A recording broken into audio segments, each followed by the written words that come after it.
Bonjour, je suis Jérôme Lutz, je travaille pour Sitka. Alors Sitka, c'est un GIE, un groupement d'intérêt économique qui rassemble une multitude d'élagueurs, de grimpeurs d'arbres partout en France.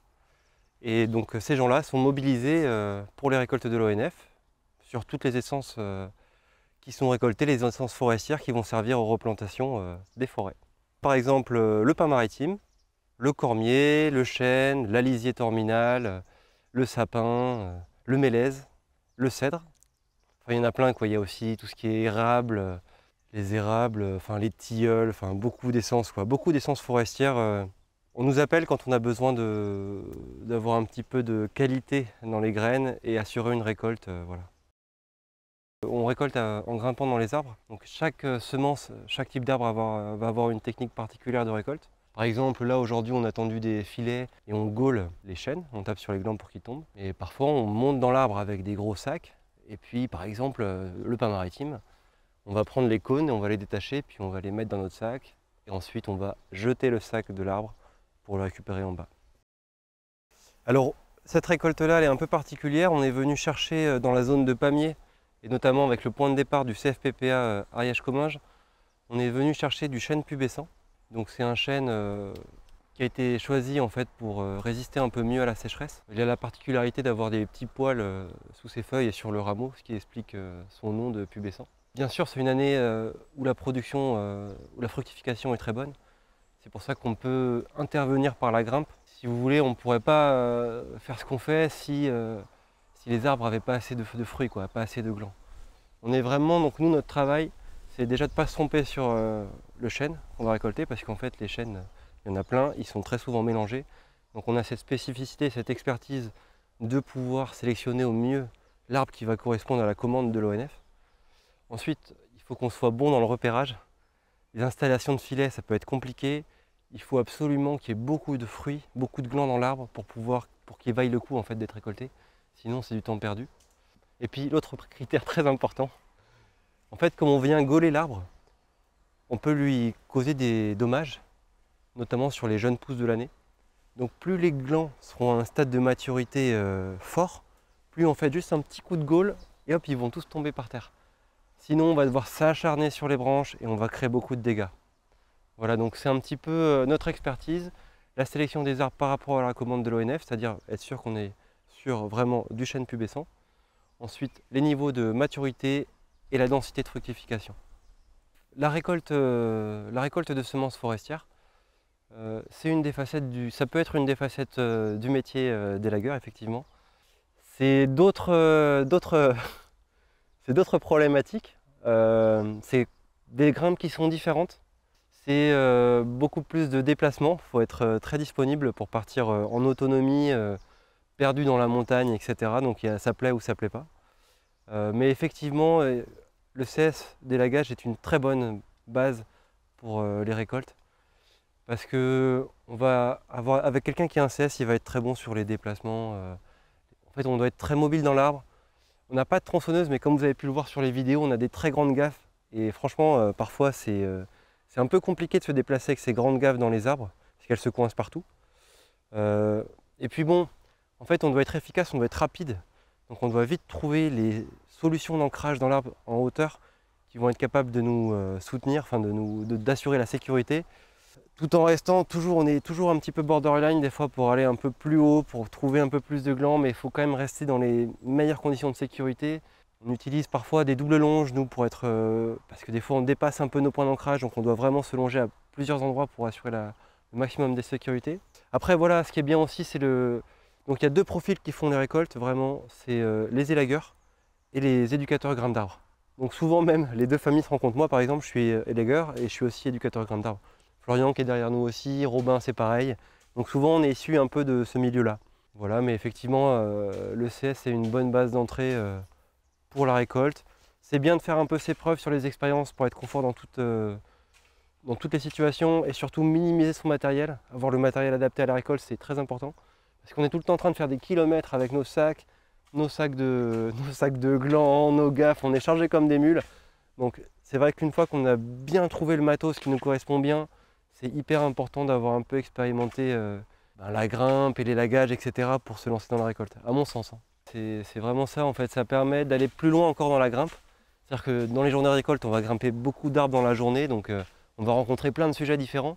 On va souvent être dans des très beaux endroits, dans des massifs forestiers. Souvent on travaille dans les forêts communales et les forêts domaniales de l'ONF. On va vraiment être dans des univers très jolis. On va rencontrer des arbres forcément qu'on ne va pas avoir tout le temps l'occasion de voir. Des spécimens magnifiques de forêt qui vont faire 40 mètres. Enfin vraiment des situations, moi des souvenirs de grimpe en récolte, j'ai vraiment des souvenirs magnifiques de rencontres avec des arbres, avec des endroits. Puis effectivement le côté replantation, d'être à la base de la filière en fait, de tout ce qui va être replantation, reforestation, pour moi ça me tient beaucoup à cœur. Avant j'étais forestier moi, avant de passer mon CS d'élagage.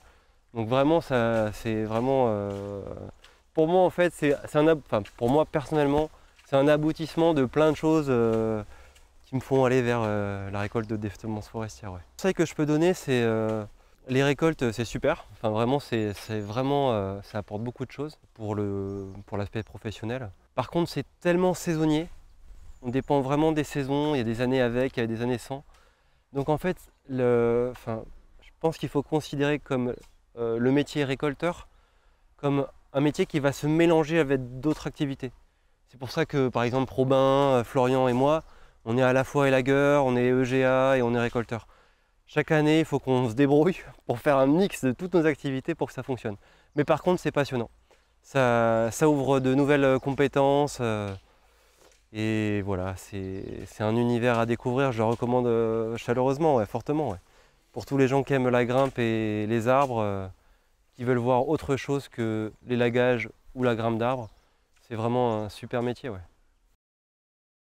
Non mais c'est une belle aventure. Sitka, c'est 4 personnes qui ont pris un projet à bras-le-corps, qui se sont dit l'ONF a besoin de récolteurs, ils ont besoin d'externaliser la demande, ils ont une grosse demande de graines, ils ont besoin d'externaliser la prestation de récolte de semences dans les arbres avec des gens qui ont des compétences. Du coup, ils ont fait appel à 4 personnes qui se sont structurées, qui ont été capables d'englober un réseau d'élagueurs dans lequel ils avaient confiance. Et Sitka aujourd'hui, c'est une entreprise qui est capable de répondre à l'appel d'offres de l'ONF en fait. Parce que pourquoi Sitka est structuré de cette manière-là? C'est pour répondre à des appels d'offres qui permettent d'avoir ces marchés de récolte de semences. Donc c'est un aspect professionnel, il faut savoir négocier les tarifs, il faut savoir faire confiance à ses équipes sur place, s'entourer des bonnes personnes pour pouvoir récolter. Donc Sitka, c'est un réseau de professionnels qui a grandi petit à petit, artisanal et professionnel, j'ai envie de dire, quoi. Avec des compétences qui sont très fortes hein, sur répondre à des demandes, ça peut être de la semaine au lendemain. Enfin, faut vraiment être très mobile et savoir se repérer, aussi pouvoir gérer par exemple les contacts avec les agents locaux de l'ONF. Toute la gestion du transport des sacs, etc., de la marchandise, c'est souvent des produits périssables, donc il faut que ça ne traîne pas, quoi. Il faut que d'une semaine sur l'autre, les sacs ils soient expédiés jusque dans la sécherie de l'Ajoux, dans le Jura, pour être conditionnés, etc., traités.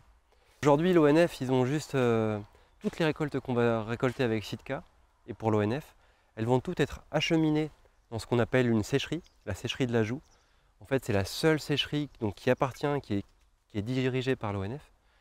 Cette sécherie en fait, est responsable de toute la récolte des semences. Alors comment ça fonctionne? Localement, dans toutes les régions, dans toutes les forêts, on a des agents de l'ONF locaux qui vont avoir tel besoin, tel projet de plantation. Ils ont une parcelle, ils veulent mettre du chêne pubescent par exemple. Ils ont une autre, ça va être du cormier, ils veulent enrichir une plantation forestière avec les contraintes climatiques, etc. Ils doivent faire des choix. Donc ils vont se mettre à planter différentes essences à différents endroits. Donc ils vont faire remonter toutes leurs demandes de plantation et de graines et de plants à l'ONF, je veux dire dans la chaîne de commande quoi. Ça va arriver jusqu'à la sécherie de l'Ajoux qui va piloter, qui va piloter toutes les demandes pour l'année prochaine. Et ils vont redistribuer ça à Sitka en disant dans tel secteur, vous devez envoyer tant de personnes, enfin vous avez tant de litres ou tant de kilos de semences à fournir. Donc après Sitka va avoir combien. Donc c'est très intéressant, donc ça part du local. Ça remonte un petit peu au national, ça va à la sécherie, c'est piloté par la sécherie. Donc la sécherie, elle reçoit toutes les semences. Elle va donc les conditionner, les nettoyer, les mettre en chambre froide, les stocker. Et ensuite, ces semences elles vont soit repartir pour du semis direct, soit elle va repartir chez des pépiniéristes. Elle va repartir chez des pépiniéristes pour créer du plant qui va être ensuite replanté dans les endroits où il y a besoin. Traçabilité de dingue, traçabilité très importante parce qu'on ne peut pas déplacer des semences forestières comme ça, comme on veut, on ne peut pas récolter comme on veut. Par exemple ici, pour que les semences soient valides, elles doivent être certifiées par un agent de la DRAF qui s'appelle Lionel Firmin, donc qui va venir d'ailleurs ce soir nous certifier tous les sacs qu'on a fait. Chaque lieu de récolte, là on a 5 lieux de récolte autour du CFPPA, en plus du CFPPA. Chaque fois il y a un numéro de certificat pour assurer une traçabilité de la graine. Voilà.